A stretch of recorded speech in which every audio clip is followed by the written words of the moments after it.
Hi folks. A few weeks ago I was in California and I addressed the City Council of Glendale, California. And I was talking to the City Council during the oral communications part in reference to this hunk of junk that they placed in one of their city parks. And it's a memorial, a statue to the comfort woman issue, of which they are claiming that from 1932 to 1945 South Koreans and others were victimized by the Japanese Imperial military to serve as sexual slaves as comfort women. And I noted to the council that this statue is being perceived in Japan as pure Japan bashing. You're offending the honor and the respect of Japan with this statue, with its perception. So I offered them an opportunity to erase that perception, to let the people of Japan know you're not bashing them and that there is consistency in your moralizing comfort women issue. I advised them that a new group of comfort women came forward in South Korea claiming that they were forced into sexual slavery by the South Korean military to service the U.S. military from around 1950 till about the 1990s, a 30 to 40 year period.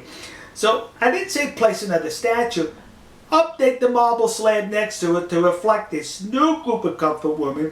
This way you show a consistency, and you also demonstrated to the people of Japan you're not bashing them. Well, this was done during the oral communications portion of a city council meeting, and it gets referred to the city manager. A few weeks afterwards, I wrote the city manager. Didn't hear anything for a few weeks later, but not from him.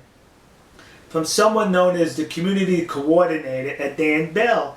And Dan Bell sent me an email basically saying the issue is closed. No more consideration is given to it. They didn't even want to have a dialogue. They didn't want a further explanation.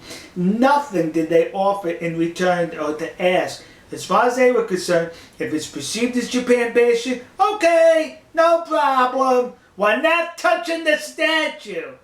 Now, I didn't go there as an average Joe. For the first time, I outlined my credentials. I mentioned to them that I've traveled extensively throughout Japan, spoke at numerous conferences, magazine articles, newspaper articles, and I've had 5 or 6 books published in Japan. So I'm not just the average Joe. I'm someone who's a little familiar with the with the people of Japan, and that's why I was addressing the city council. Sorry, you're a zero, Mr. Miranda. You're a nobody. No, we don't care how they perceive this in Japan. You understand? Yeah! Now, I did all that I could do. I have 1 or 2 little things I may explore later on that I have up my sleeve.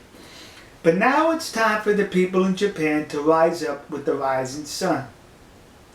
No, I'm not asking you to write the city council in Glendale. Don't come to Glendale. None of that. You could do it right there in Japan.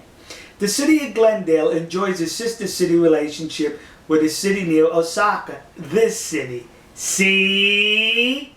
So perhaps the people in Japan need to attend the city council meeting of this city and let the city council people there know that the city council in Glendale, California, who you enjoy a sister city relationship, understands that that statue is bashing Japan as is perceived in Japan, and they do not care about it. They were offered an opportunity to correct this, but they do not care about it. The sister city relationship should be rescinded, and this could only take place not by this little guy here in Texas, but by you good folks in Japan. Like I said, when that sun rises in Japan, so should the people rise with that sun and politely go to the city council and let them know what has transpired and offer them the opportunity to defend the honor and the respect of your nation. Alright folks, we'll see you. God bless you. God bless America. God bless the nation you happen to be in. And God bless the people of the land of the rising sun. Who about to rise with the sun, I hope. Nihon, Japan. See ya.